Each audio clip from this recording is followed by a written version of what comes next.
Yo, what's up guys? It's me again, Ing Tyler Tattoo and X Tyler Vlog. Syempre, at ito nga guys, meron na naman tayong session ngayon. At itong mga nagdaang araw ay tuloy-tuloy ang ating client. Kaya maraming salamat kay Lord, di niya tayo pinapabayaan. At itong client nga natin guys ay walk-in dito sa akin sa bahay. Matagal na nagpa-schedule ito sa akin si ma'am at ngayon lang natuloy ang aming session. Apat sana ang client ko ngayong linggo, kaya lang na-cancel yung tatlo, hindi natuloy. Yung dalawa sana walk-in din dito sa akin at yung isang client ay home service sana. Kaso hindi natuloy. Ito lang si Mamantanging natuloy sa aking session ngayon, sa aking schedule.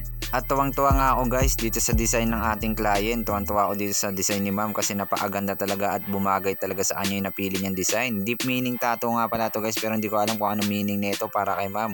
Ang pinatattoo niya kasi ay itong angel at saka yung fairy. Hindi ko alam kung anong ibig sabihin niya para sa kanya, pero napakaganda ng kanyang design.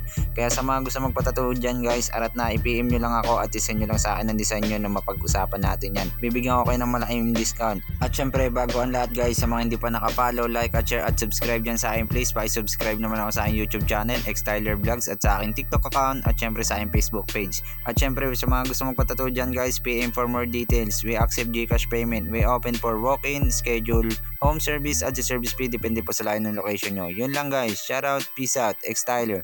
Woo!